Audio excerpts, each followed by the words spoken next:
ये श्यामा रानी दासी ये प्रभुपाद जी की पहली शिष्या हैं और ये यानी हिंदी नहीं समझ पाती तो इनको ट्रांसलेट करके इनका प्रश्न ये है कि मैं इंग्लिश में पहले पढ़ रहा हूँ. We are Gaudiya and we practice raganuga bhakti and what is the difference of this bhakti with the bhakti that has been established by Shri Harivansh Mahaprabhu. ये गौड़िया हैं और ये रागानुगा भक्ति करती हैं जो गौड़िया सिद्धांत में स्थापित है. तो इसका भेद हरिवंश महाप्रभु द्वारा जो रस रीति स्थापित की गई है उसमें क्या भेद है? सबसे पहली बात है, अपने आचार्य की उपासना में दृढ़ निष्ठा लेकर उपासक को चलना चाहिए. किसी अन्य उपासनाओं के और अपनी उपासना के भेद को जानने की चेष्टा नहीं करनी चाहिए. पहली वृत्ति, क्योंकि भेद जानने की चेष्टा में कहीं दूसरे की उपासना में श्रेष्ठ बुद्धि हुई तो अपनी उपासना की अवहेलना बनेगी. अपनी उपासना में श्रेष्ठ बुद्धि हुई तो दूसरी उपासना में दोष बुद्धि बनेगी, उसकी वैष्णवता में दोष आ जाएगा. पहले ये बोलो. First of all, what you should be thinking that whatever upasana, whatever bhakti mode that you've been accepted, you have been given by your guru and your acharya, you need to focus on that. You don't try to compare or find out that what is the difference between this upasana, this mode of bhakti and the other, because if you focus on that, on the other modes of bhakti that has been established by the other acharyas, so what will happen? There might be chances that you will find that, oh, this upasana, this mode of bhakti is greater than what has been established by our acharya, or it might be lesser. So this could be a reason which could create a fault, or you can see some faults in other upasana or in your upasana, and that won't be good for your own bhakti marg or your path of devotion. So he's saying that you, whatever mode of bhakti or the path that has been established by your own acharya and you have accepted this, so just move ahead on that. और हमारे श्री हितजू महाराज की उपासना का स्वरूप है कि श्री हरिवंश नित्यवर केली बाढ़त सरस प्रेम रस बेली मेली कंठ भुज खेलही बनि तन गन मन अधिक सिरात निरखी निरखी लोचन न आघात गात गौर शावल बने जूथ जूथ जुवतिनु के घने मध्य किशोर किशोरी बने गने कवन रति अति बढ़ी नित नित लीला नित नित रास सुनहु रसिक हरिवंश विलास श्री हरिवंश ही गाई हो. श्री सेवक जी महाराज कह रहे हैं कि हमारे जो श्री हरिवंश चंद्रजू के द्वारा प्रकट की हुई प्यारे जू की रस के लिए है, ये नित्य के लिए और नवीन के लिए है. जैसे नित्य वृंदावन नवीन वृंदावन, जैसे नित्य प्रिया प्रीतम नवीन प्रिया प्रीतम, ऐसे नित्य के लिए नवीन के लिए हमारे प्रिया प्रीतम की इस श्री वृंदावन नवनिवृत्त निकुंज के लिए का वही अनुभव कर सकता है जिसके हृदय में सहचरी भाव है. श्रीपाद प्रबोधानंद जी ने 3 वृंदावन का वर्णन किया, गोष्ठ वृंदावन, गोपी वृंदावन और श्री राधा निकुंज वाटी वृंदावन. ये जो श्री राधा निकुंज वाटी वृंदावन नवनिवृत्त निकुंज महल है, इसमें सहचरी भाव से प्रवेश पाया जाता है. जो गोपी वृंदावन है उसमें महादेव जी भी गोपी भाव धारण करके ही प्रवेश किए. उसमें न किसी सखा का प्रवेश है और न किसी अन्य का, केवल गोपी भाव के द्वारा ही प्रवेश पाया जाता है. और यहाँ केवल सखी भाव 3 गोपिन ते दुर्लभ माई नित्य विहार सहज सुखदाई. जहां प्यारे जू सहचरियां किसी तीसरे का प्रवेश ही नहीं। यह नारदाजे सुकैरगम्यम वृंदावने वंजुल मंजु कुंजे तत्कृष्ण चेतो हरणैक विज्ञ मत्रास्त किंचित परमम रहस्यम। ये परम रहस्य श्री कृष्ण के चित्त को चुराने वाली श्री लाडली जो जहां विराजमान है, इस नवनिवृत्त निकुंज में बड़े बड़े महापुरुषों के भी प्रवेश के लिए यहाँ दुर्गम बताया गया है। संभाव्योपि विरंचि नारद शिव स्वयं भुवाद्यैर्णया। इस महारस की प्राप्ति के लिए सहचरी भाव के द्वारा प्यारी जू के चरणों की अनन्य भाव की उपासना करने पर फिर हम देख पाते हैं। अन्यत्र देखते हैं तो प्रियतम अलग पाए जाते हैं, प्यारी जू अलग पाई जाती है। कभी कभी प्यारी जू और प्यारे जू का मिलान होता है, बोले पूरे दिन ऐसा, फिर रात्रि में वो इंतजार करते फिर मिल।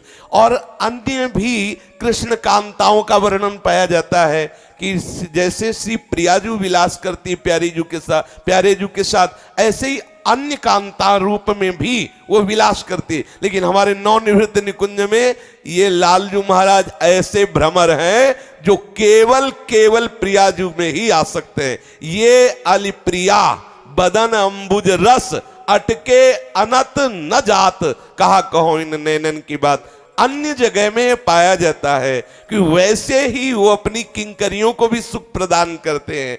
किंकरियां कांता भाव से उनका सेवन करती हैं, राधा चरणों का आश्रय लेकर युगल सेवा में मगन है, पर कांत प्रीतम श्याम सुंदर के मंद मुस्कान, तिरछी चितवन, आलिंगन आदि का वो अनुभव करती है। लेकिन यहाँ ऐसी उदारता करने पर भी मनों में राधाया पद मृदुल पद में निवसतु, उनका मन प्यारी जू की दास्ता सुख में ही मगन है। वो किंचन मात्र लालजू के श्रृंगार सुख को हृदय से स्वीकार नहीं करती। ऐसी महान त्याग मूर्ति सहचरियां प्यारे जू की उपासना में जो मगन है, वो हमारी उपासना। श्री हरिवंश सुरीति सुनाऊं, श्यामा श्याम एक संगाऊं, छीनी कबहु न अंतर होई, प्राण सु एक देह है दोई। हमारे प्रिया प्रीतम कभी एक क्षण के लिए, एक पल के लिए, एक निमेष के लिए भी कभी बिलग नहीं होते, और सहचरियां घेरे रहती, हर समय इनको सुख पहुंचाते रहती। आप कम शब्दों में जितना बता पाए बता दीजिए। First of all, Sri Sevak Ji Maharaj is saying that in our upasana, in our devotional practice, it's every time new and it is ever happening. Every time the Leela, the pastimes of Sri Priya Pritam, Radha and Krishna are happening. And secondly, Prabodhanand Saraswati Ji Maharaj has described 3 types of Vrindavan. First is the non-Ibrit Nikunj Vrindavan, that is the most inner part of Vrindavan, where only the Sahacharis who have acquired this feeling that I am the servant of Sri Radharani, I have acquired that devotion of the lotus feet of Radharani, can enter that Vrindavan. Secondly, it's the Gopi Vrindavan, where all the gopis who treat Krishna as his beloved, they enter and they also enjoy the pastimes with Radha and Krishna, but somewhere they have in their mind that Krishna is our beloved. And the third is the Gosht Vrindavan, where Krishna is playing with his friends, and there is Nanda Baba and Yashoda ji and all his parikar, all his family members. Now, in our upasana, the devotional practice that has been said by Hit Harivansh Mahaprabhu, that has been established by Hit Harivansh Mahaprabhu, the main thing is that it is the basis of that upasana, that devotional practice, is the selfless love. Here the Sahachari, the servant of Radharani, has a great devotion for both of them, but primarily in her heart, it's the lotus feet of Radharani which she's cherishing, and she has in her mind that, oh, I need to serve both of them. Both are my beloved, but I am loving Krishna because he is the beloved of Radharani. I don't have a direct connection with Krishna. I have a connection via Radharani. It is through Radharani that I'll be loving Krishna. So this is the great difference in the upasana which the gopis, the damsels of Raj, which are offering to Krishna. They have a direct feeling that, oh, Krishna is my beloved. But in the case of Sahacharis, they think that, okay, I am the servant of Radharani and Krishna is the beloved. He is the most important, precious thing for Radharani. That is why I'll be serving him. And the other differences that can be seen in the upasana are that in our devotional practice, which Harivansh Mahaprabhu has said, what happens? there the pastimes of Priya Pritam are happening continuously. They are never leaving. There's no point, there's no single second where our Priya and Pritam, Radha and Krishna are separated. But in Braj Leela, what happens? We see that Krishna has gone with the cowherd boys, he's playing with his friends. Then at some point of time, he'll be meeting Radharani, and then they'll be having their pastimes. And there also, the gopis who have surrounded Krishna, they have a personal association with Krishna.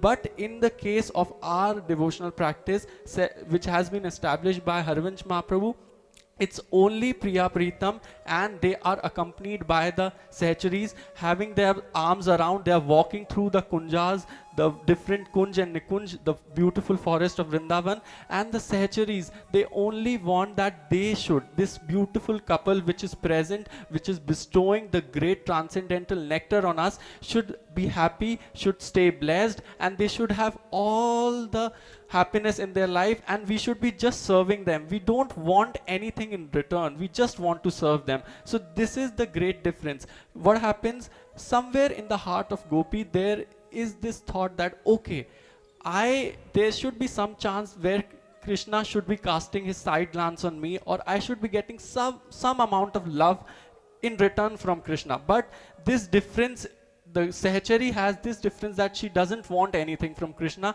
She only wants that Priya and Pritam, Radha and Krishna should meet, and I should be serving them, I should be blessing them.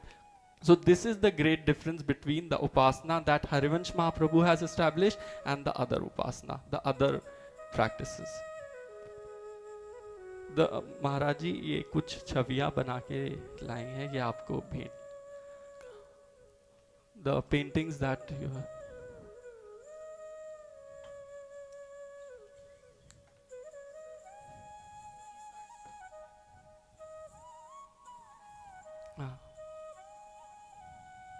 These are some of the paintings that I did under the direction of my Shiksha Guru, Srila Bhaktivedanta Narayan Goswami Maharaj. ये कुछ ऐसी छवियां जो इन्हें अपने शिक्षा गुरु के प्रशिक्षण में बनाई हैं.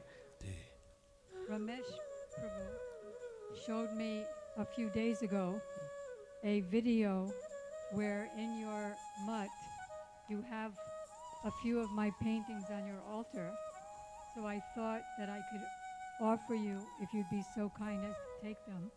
इन्हें रमेश बाबा जी ने इनको कुछ छवियां दिखाई थी. इनने ऐसे भक्तों की उपासना में देखा कि इनने जो छवियां बनाई थी वो उनकी उपासना में हैं, तो उनको लगा कि ऐसा होगा कि महाराज जी इनको ग्रहण करके हमें अनुग्रहित करें. That one was Prem Samput, Krishna disguised as a demigoddess, and Radharani is revealing her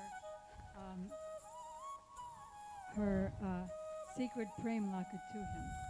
The previous one. Okay, this one is called Radha Alone. She's lamenting that she sent Krishna away when he came to break her mind. Can you be a bit quick because he's... This one is Venugeet, the prayers of the gopis in Srimad Bhagavatam, where they're meditating on Krishna in the forest. And by their meditation, they merge with their mantras and enter the forest.